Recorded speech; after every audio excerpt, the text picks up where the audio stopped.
When you look around at the world, everything you see, every dream fulfilled, every empire built, every life lived with purpose, has something in common. Someone had to fight for it. No one handed them greatness. No one walked up and said, "Here, take this." They had to take it, because territory in this life is never given freely. It's not something you inherit by chance. It's not something you stumble into by accident. It's something you wrestle for, something you sweat for, something you bleed for. You don't get to claim your space in this world until you prove you're willing to protect it. Every day, the moment you open your eyes, life asks you one question. What are you willing to fight for today? And if you don't answer that question with action, the world will decide for you. It will place you exactly where you've always been, average, ordinary, unseen. It will hand you distractions, excuses, comfort, but it will never hand you more. If you want more, you have to rise and take it, because that's how life works. That's how territory is gained, not through wishes, not through waiting, but through warfare. This fight is not external first, it's internal. The greatest battlefield you will ever step onto is not out there in the world. It's in your own mind. You've got to battle with the part of you that wants to stay safe. The part of you that says, "It's too late. I'm too tired. Maybe tomorrow." That voice is a liar. That voice doesn't want growth. It wants survival. And survival is not enough. If you're going to live fully, if you're going to claim the life that was meant for you, you have to stop negotiating with that voice. You can't afford to reason with average. You've got to dominate it. You see, territory is not a metaphor, it's real. Your mind is territory. Your time is territory. Your energy, your focus, your potential. These are all pieces of land that either you own or life takes from you little by little, inch by inch, every single day you don't defend it. Think about that. Every time you procrastinate, life reclaims a little piece of your potential. Every time you let fear stop you from acting, life pushes you back a little further into mediocrity. And unless you step up and plant your flag, unless you take that territory back with force, you will live in a land that was never truly yours. What does it mean to take territory? It means getting uncomfortable. It means standing up when you're tired. It means speaking up when it's easier to stay silent. It means risking failure, rejection, judgment, because you've decided that your future is worth it. You don't tiptoe into greatness. You don't sneak into it quietly. You storm it. You invade it. And you keep coming over and over again until life has no choice but to give you the ground you've earned. But here's the truth: in life never surrenders easily. It doesn't care how badly you want it. It cares how hard you're willing to work for it. Passion is not enough. Intention, enough. Even talent is not enough. Execution is what separates those who dream from those who conquer. It's not what you plan to do that determines your territory. It's what you fight through, what you sacrifice, what you overcome. Everyone wants to win, but not everyone wants to do what it takes to deserve the win. The ones who do, they're the ones who take the land. The fight for territory is not a one-time thing. You don't get to claim a dream once and be done with it. Life doesn't give you permanent victories. It checks you constantly. It asks, do you still want this? Are you still willing to fight? And if your answer isn't yes, every day, every hour, then life starts taking pieces back. You lose momentum. You lose clarity. You lose that fire. That's why staying hungry isn't a mindset. It's a requirement. If you want to keep the territory you gain, you have to protect it and defeat it. You have to grow it. It's easy to forget this. It's easy to look at people who've made it and assume it was easier for them, that they had something you don't. But Here's what they had: a willingness to claim their space, a refusal to let average win. They understood that comfort is a trap and that every inch of success must be taken, not expected. That's the difference. They stopped waiting for a handout. They stopped blaming circumstances. They stopped making peace with the parts of that weren't working, and they went to war. And let's be honest, staying war is hard. You will lose sleep. You will lose friends. You will lose parts of your old identity. That's the cost of growth. But what you gain in return, you gain yourself. You gain freedom. You gain the life that was buried under the excuses, waiting for you to get serious enough to uncover it. Because when you decide that your life is worth fighting for, life doesn't get easier, but it gets clearer. You start to see the path. You start to see who you need to become. And more importantly, you start to see who you can never be again. You realize that the old you, the passive you, the one that played small, that version of you has to go, because it can't walk into the future you're claiming. It doesn't belong there. That version of you was a tenant. The new version. The new version is an owner. And owners don't ask for permission. They don't knock politely. They kick the door down and declare, "This is mine now." There is a silent assassin more dangerous than failure, more deceptive than fear, and more lethal than rejection. It's not loud. It doesn't make noise. It doesn't chase you. It waits for you. It's disguised as peace, disguised as stability, disguised as normal. But behind that mask, it's doing the most damage to your dreams, your growth, and your purpose. It's called the comfort zone. And make no mistake, the comfort zone is not a place of safety. It is a kill zone. It is the slow death of everything that's powerful within you. The comfort zone is where dreams go to fade, not because you aren't capable, but because you're no longer challenged. It doesn't attack you head on. It convinces you to settle. It convinces you that good enough is a reasonable destination. It tells you to take it easy, to slow down, to wait just a little longer. And while you're sleeping in that illusion, your time is slipping, your potential is shrinking, and your life is quietly becoming smaller. Most people don't fail because they lack talent. They fail because they got comfortable. They stopped reaching, stopped stretching, stopped pushing past the edge of what felt familiar. But comfort is not where growth lies. Growth lies on the outer edge of discomfort. Where your hands are shaking, your heart is racing, and your mind is screaming for relief. That's the threshold where the average are separated from the extraordinary. That's the moment where most people retreat. But that's also the moment where the few keep going. The comfort zone has boundaries that are invisible but strong. These boundaries are built by habits, routine, fear, and excuses.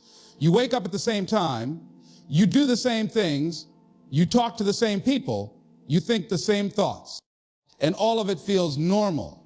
But what it really is a cage, a quiet cage, the kind that doesn't feel like prison because it has soft pillows and predictable routines. But make no mistake, it is a prison, because while you're there, your spirit is not free. Your purpose is not evolving. Your potential is not being used. It's being wasted. You cannot change your life inside the same patterns that created your limitations. Change requires pressure. Change requires risk. If you want transformation, you have to go where you've never been, feel what you've never felt, and do what you've never done. But the comfort zone is the first voice that tells you not to. It tells you to wait until you feel ready, until everything is perfect, until all fear is gone. But readiness is a lie. Readiness is not the prerequisite for growth. It is the result of growth. You don't get ready and then step out. You step out, and in the process, you become ready. The comfort zone doesn't just kill ambition. It kills identity. It shrinks you down to a version of yourself that is manageable, acceptable, and non-threatening. It turns powerful people into passive people. It turns visionaries into survivors. It convinces you to trade purpose for paychecks, passion for routines, and freedom for familiarity. And slowly, without realizing it, you become a watered-down version of who you could have been. Not because you weren't capable, but because you never left the zone. If you study anyone who's done something great, anyone who's shifted culture, created legacy, or defied the odds, you'll find one thing in common. They made a habit of leaving the comfort zone. They stepped into rooms where they didn't feel qualified. They showed up when they were scared. They made the call when their voice was trembling. They embraced the unknown. And that is the difference. Not talent, not connections, not luck. It was their relationship with discomfort. While others ran from it, they ran into it because they knew that's where the transformation lies. The comfort zone is seductive. It's filled with fake rewards, temporary relief, instant gratification, the illusion of control. It makes you feel secure, but you're not safe there because the longer you stay, the harder it is to leave. The longer you stay, the more you forget what you're really made of. The longer you stay, the less you believe in the fire inside you, until eventually you start telling yourself the lie that maybe this is just who you are. Maybe your time has passed. Maybe you weren't meant for more. But that's not the truth. That's the comfort zone talking. When you're in your comfort zone, your goals become smaller. Your dreams become negotiable. You start adjusting your ambition to match your surroundings instead of adjusting your surroundings to match your ambition. You stop asking, what's possible? And you start asking, what's realistic? You stop playing to win and start playing not to lose. You start managing life instead of living it. And this is how extraordinary lives turn into average ones, not through dramatic failure, but through quiet compromise. You were not born to be average. You were not built to stay the same. Your soul wasn't designed for small talk and small dreams. But to access the next level of who you are, you have to leave the level you're on. You have to unlearn the limits that comfort has taught you. You have to interrupt your routine. You have to choose growth over ease, purpose over pleasure, and progress over perfection. Because the life you want is not hiding, it's waiting just outside your comfort zone. The truth is, you will never discover your true strength in environments that never test it. You will never know your real capacity until you're stretched, pressured, and pushed. Your gifts are not developed in safety. They are revealed in struggle. They are revealed when you're in over your head, when the path is unclear, when you feel like quitting. That's when you find out what you're really made of. Not when things are easy. Not when things are predictable. But when you leave behind the illusion of security and step into the reality of growth. Excuses are easy. They don't require effort. They don't need commitment. You don't have to train for them, prepare for them, or bleed for them. They come naturally. They wait at the door of every dream, offering a way out before you even begin. They disguise themselves as reasons. They sound intelligent. They even make you feel temporarily justified in doing nothing. But the truth is, excuses have no muscle. They can talk, but they can't lift. They can complain, but they can't carry you. They can whisper comfort, but they cannot build a future. Discipline, on the other hand, doesn't speak in soft tones. It doesn't beg for your attention. It doesn't need to convince you. It demands something from you. It asks for your time, your consistency, your grit. Discipline is not emotional. It doesn't care how you feel. It doesn't negotiate. It just shows up and does the work. That's why it has muscle. That's why it produces results. That's why it builds lives that stand when others collapse. Because discipline is the daily decision to do what needs to be done, even when it's the last thing you want to do. You cannot build greatness on the back of excuses. They're too weak, too shallow, too soft to carry anything real. You might use them to get through the day, to explain your delays, to justify your mediocrity, but they will never get you where you want to go. Excuses only serve you in the moment. They don't serve your future. And every time you choose them, you hand over a piece of your potential. You trade long-term growth for short-term relief. You trade strength for softness. You trade ownership for victimhood. Excuses will dress up your limitations and try to make them permanent. I don't have the time. I wasn't born into the right family. I'm not ready. It's too late for me. I've already failed too many times. These are not facts. These are declarations of surrender. And if you repeat them long enough, you start to believe them. You start to build your identity around them. But just because something feels true doesn't mean it's your truth. Your circumstances are not your chains. Your past is not your prison. You are one decision away from choosing discipline over defeat. Discipline doesn't wait for the right mood. It doesn't care about motivation. If you only move when you feel motivated, your life will be a roller coaster of inconsistency. You'll have seasons of action followed by months of silence.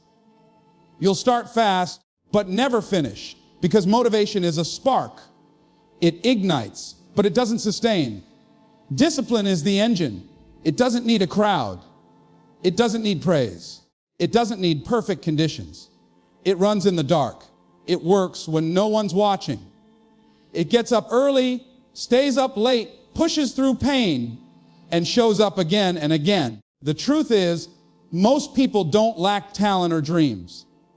They lack discipline.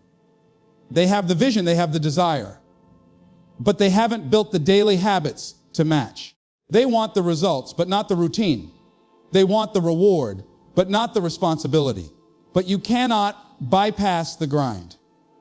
You cannot outsource the effort. If you want a strong body, you have to train it. If you want a sharp mind, you have to feed it. If you want a fulfilling life, you have to design it, and design requires discipline. It's not about doing what's fun. It's about doing what's necessary. There will be days when you don't feel like showing up. Days when your energy is low, when your mind is foggy, when everything in you says, take a break. But those are the days that define you, not the easy ones, not the glamorous ones, the hard ones. That's where champions are made. Not in celebration, but in silence.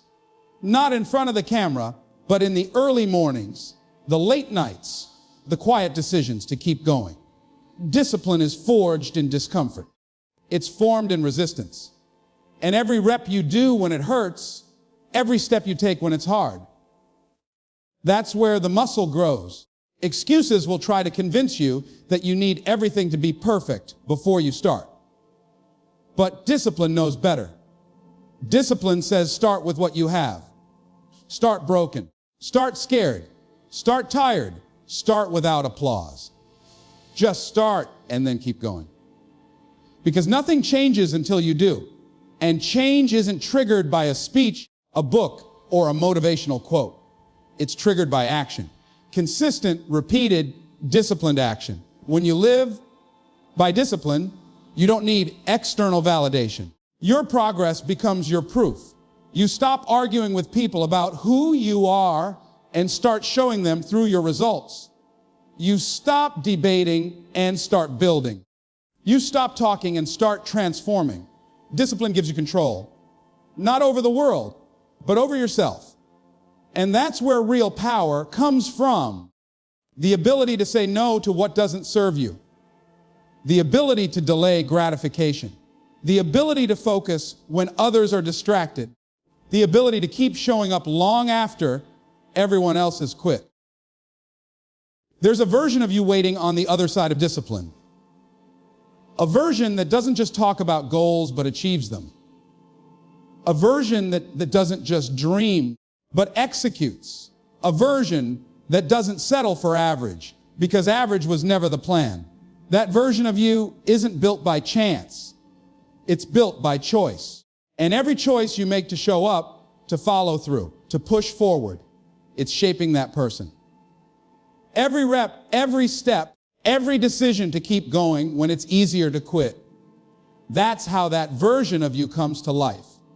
So many people are stuck in the illusion of progress. They're busy. They're active. They're doing a lot. But they're not deciding. They're postponing, preparing, overthinking, and waiting for something to change before they take the leap. But the truth is, there is no right time, no perfect sign, no guaranteed path. There is only the moment you stop negotiating with doubt and decide that your future matters more than your fear. Because every breakthrough starts with a decision, and every delay is a decision to stay the same. You cannot live a life of greatness while constantly sitting on the fence. The world does not reward indecision. It does not elevate the hesitant. It will not make room for you until you make room for yourself. You must choose the life you want. And that choice has to be louder than your excuses, stronger than your distractions, and deeper than your doubt. That choice has to be backed by action.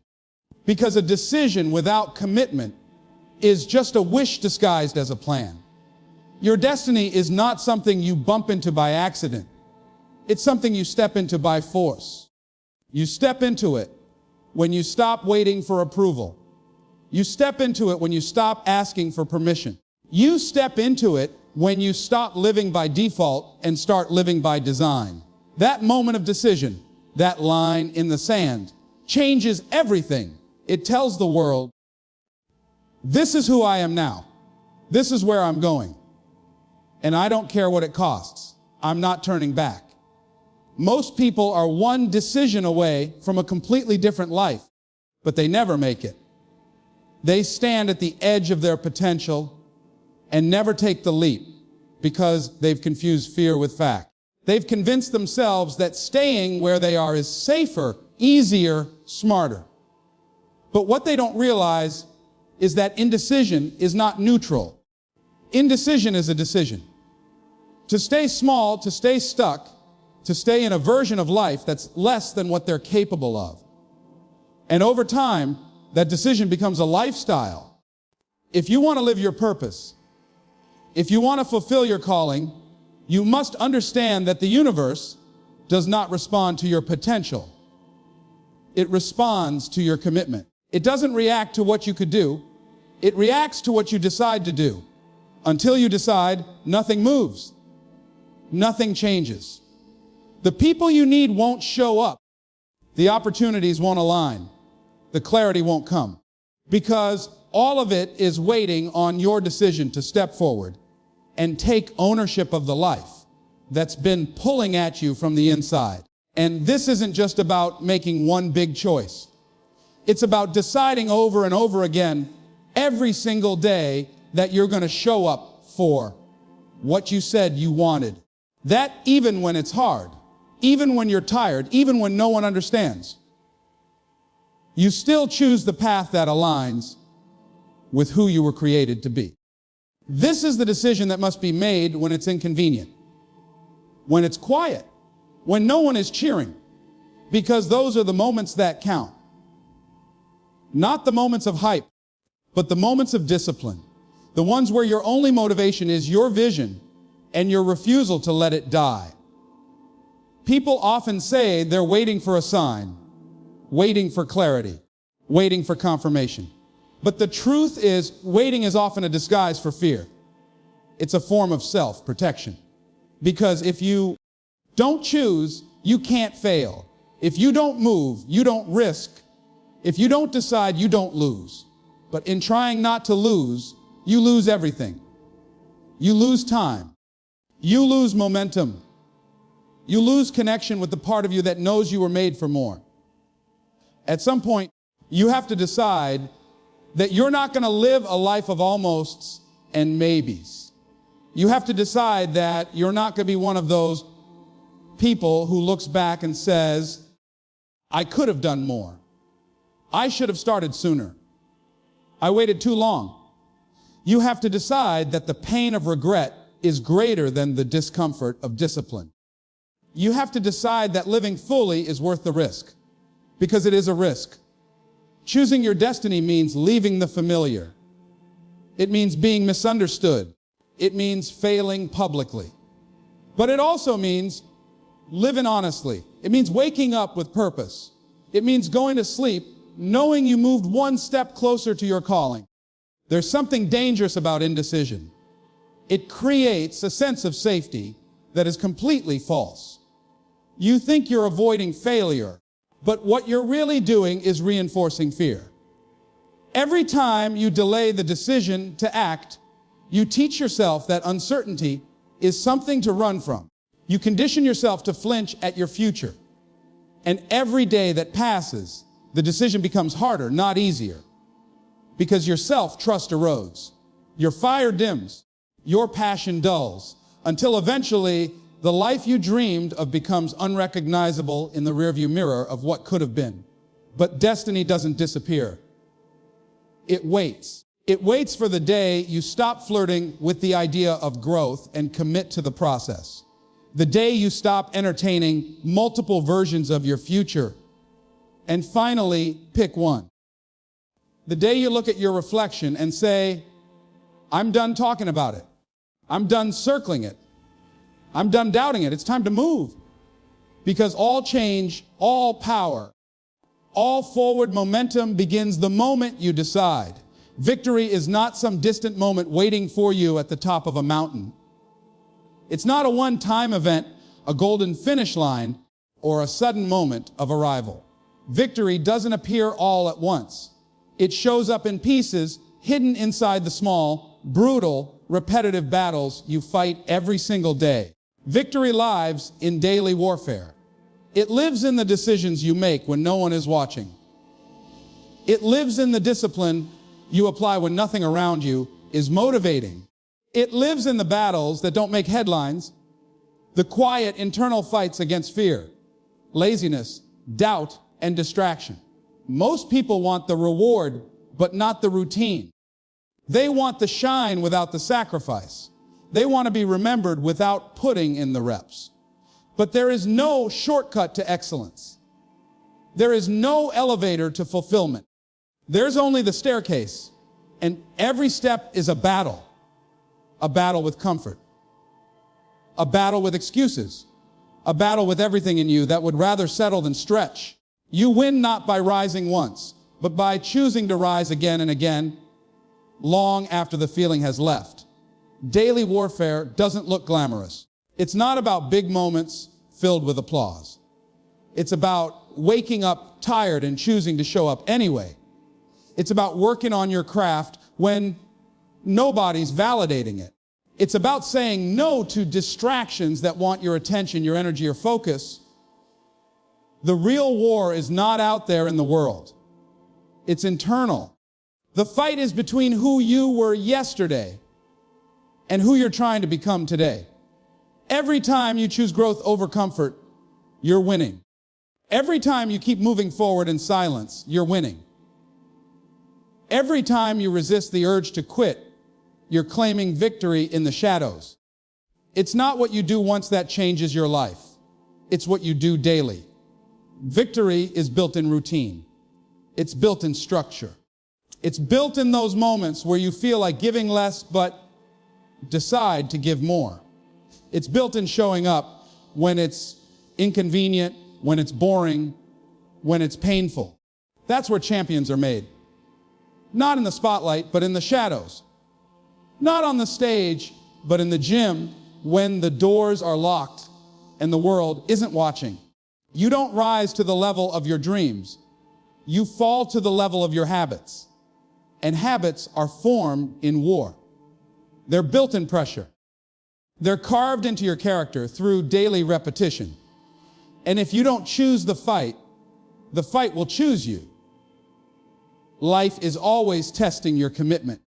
It's always asking, do you want this badly enough to do it again today?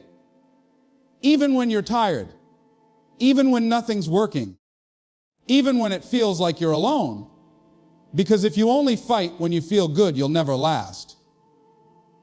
But if you learn to fight through the fog, the fatigue, the failure, there is no opponent strong enough to stop you. There's a dangerous lie people believe. That success comes in a moment of inspiration or in one major leap. But real success is granular. It's built in the choices nobody claps for, the battles you don't get credit for, the decisions you make in your weakest hours. That's the soil where greatness grows. And if you don't respect the daily war, you'll never see the long-term reward. If you keep waiting for perfect circumstances to act, you'll miss your opportunity. Because consistency doesn't come from conditions, it comes from commitment. The reason so many people never reach their potential is because they treat life like a game of chance, not a test of will. They show up when they feel inspired. They give effort when the mood hits. But that kind of approach won't survive the storm. That mindset doesn't survive real pressure, because there will be days when nothing is working. There will be days when it feels like you're moving backwards. Days when everything in you screams to stop. And that's the day the battle gets real. That's when you find out if your goals were just wishes, or if they were backed by the kind of grit that can't be shaken. Your biggest enemy is not the world. It's not the critics. It's not the people who doubted you. It's the voice in your head that tells you to stop fighting. That tells you it's too hard. That tells you you're not making progress. That voice doesn't go away. You learn to outwork it. You learn to speak louder. You learn to move anyway. You win by pushing through the resistance again and again until the resistance breaks. You fight until the battlefield becomes familiar, until the struggle becomes part of you. Because once you learn to love the fight, no one can take that power from you. You won't always feel strong. You won't always feel clear. You won't always feel ready. But the daily war doesn't require perfect effort. It requires persistent effort. It asks for your presence. It asks for your grit. It asks for your ability to keep showing up, especially when the fire has faded. The reward is not always immediate, but the victory is in the act itself. Every time you show up when you could have stayed down, you're building something. You're building a version of yourself that no external circumstance can control. Victory is not the result of a lucky break. It's the result of a mindset forged in repetition. It's the result of waking up to fight when no one knows your name, when no one claps for your grind, when you feel invisible. It's built in early mornings, long nights, and the middle of the day when the voice of average is the loudest. Every time you say, "I'll do it anyway," you're stacking wins, not loud ones, but real ones, the kind that last. The kind that define who you are. Your life is the sum of the wars you're willing to fight. And every dream that's worth something demands effort that feels like too much. Every destiny that's real will ask you to endure more than you thought you could. But the deeper you go into the daily war, the more you realize it was never about the external prize. It was always about who you became by refusing to surrender. You weren't born to live a quiet, convenient life. You weren't created to blend in, to coast through your days, or to settle for average. You were built for the fight, for the climb, the struggle, the resistance that shapes warriors out of wanderers. Life is a battlefield of territory, and every inch must be earned. Not one part of the life you dream will be handed to you. You must declare it. You must defend it. You must decide it. This world will try to tame you with comfort, convince you to wait, to water yourself down, to compromise until there's nothing left of your potential. But you must remember that your territory, your mind, your mission, your future will only be claimed by discipline, by commitment, by war. Excuses will never build you. Indecision will never lift you. Comfort will never crown you. Only daily action, forged by decision and driven by purpose, will carry you to the life that has been waiting for your courage. This is not about being fearless. It's about being relentless. It's about waking up and fighting every day for the space your soul knows belongs to you. Because in the end, greatness doesn't belong to the lucky. It belongs to the bold. The ones who refuse to settle. The ones who understood that victory is not something you find. It's something you fight for every single day.